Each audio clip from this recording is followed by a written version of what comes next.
We're 3 books in on our goal of reading 12 books before the end of this year. And in this video, we'll review The Go-Giver by Bob Burg and John David Mann.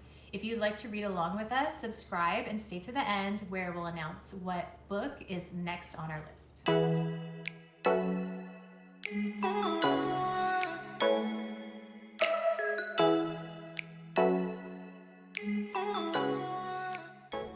Have you ever felt as though no matter how hard you work, you don't seem to get any closer to reaching your goals? Like you're spinning wheels and you're just not getting anywhere? That's how the story started for the main character of this story, Joe.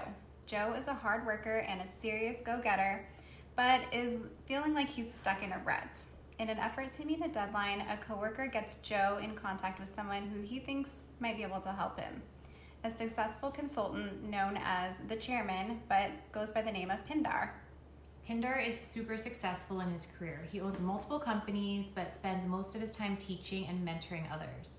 Pindar agrees to meet with Joe, and this is the beginning of Joe's journey to learning what it really takes to be successful. In an unconventional way, Pindar teaches Joe that it's not about what you can get from others, but about what you can give to others that truly matters when it comes to being a success or a fly-by-night.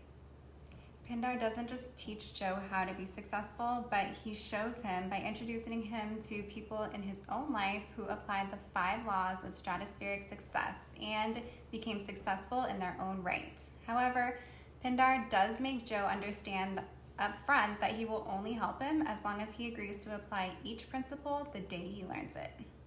From that first meeting, Joe was in awe that such a person would be so happy to take time out of his day, open up his home, and help a stranger.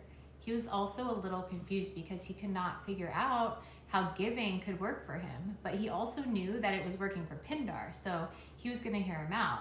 So over 1 week's time, they met for lunch every day to go over each of the laws. So law number 1 is the law of value, and we have the book right here, so we're going to read what the laws are. So law number 1 is the law of value. Your true worth is determined by how much more you give in value than you take in payment. In the story, they meet a guy who owns a restaurant. But he started with a hot dog stand. He started with a hot dog stand and now owns many restaurants and owns tons of commercial real estate in the city that they live. And his goal with the restaurant, he wants to give the best service and the best experience for everyone that comes to sit at his restaurant. And because of that, and because he wasn't so focused on how much money he's making, he's become extremely successul. He gets a phone call from someone. Joe actually gave this man a referral to a competitor because he went home and was thinking like, okay, he needs to apply this law.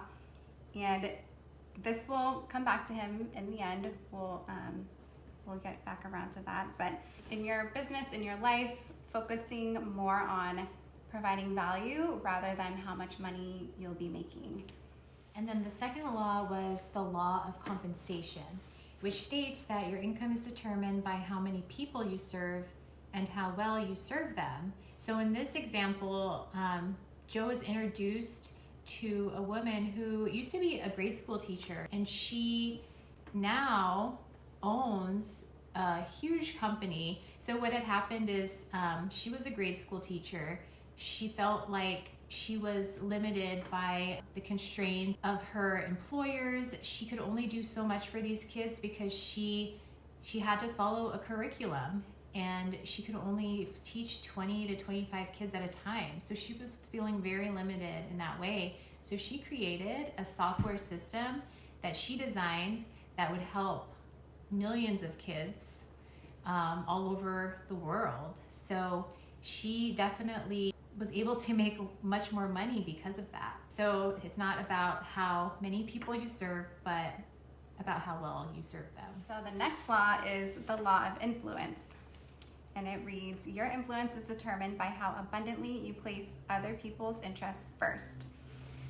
So instead of always just thinking about your needs, you start thinking of others first, that is going to come back to you. And in the story, he's thinking about how he can apply this law at home.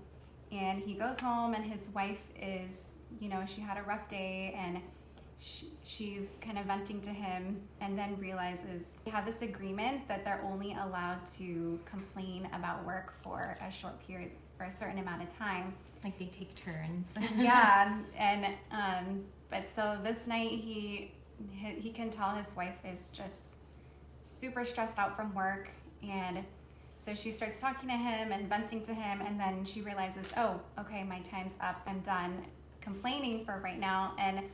But he just looks at her and says, like, no, I want to hear what it is that you have to say and what's stressing you out. The next day, she leaves him a note, and she's just so grateful that he was listening to her, and she just never felt so heard. So these laws can apply not just in business, but in your marriage too, basically. In all your relationships. Yeah. And then the fourth law was the law of authenticity.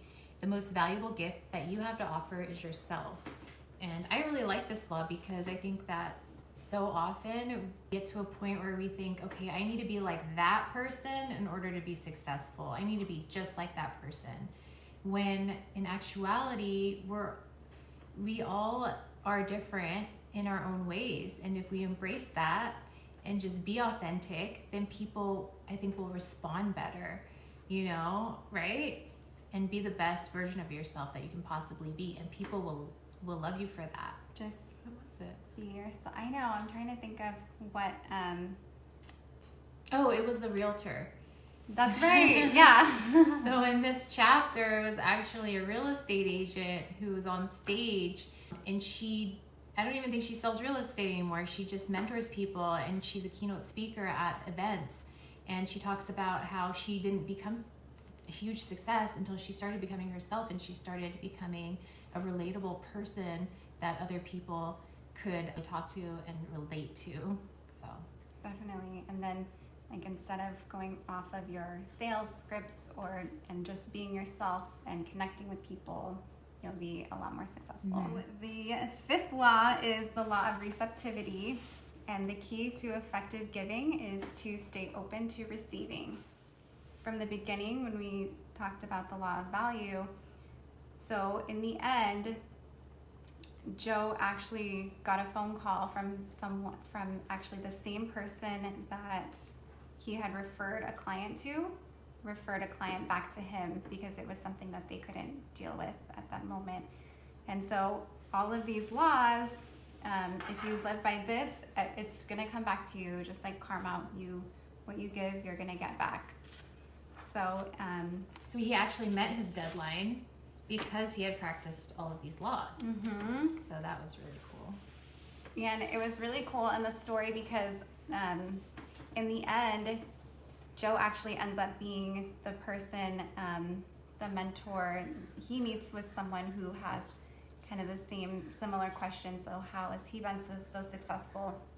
And he ends up starting his own company where he's serving people and working with one of the people that he met, learning all of these laws. So I really enjoyed it. It was a really easy read, great story to hear about.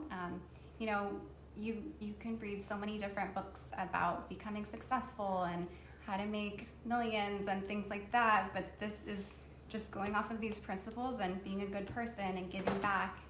All of that's going to come back to you. I really enjoyed this book too. I liked it because it was an easy read, number one, and it was interesting to read. It was like in a story kind of format, and it just kept me like wondering what's going to happen next. And I really like books like that. So if you're reading along with us, the next book that we will be reading is called Essentialism by Greg McKeown. McKeown. Thanks for watching, and we'll see you guys in the next video. Bye. Bye.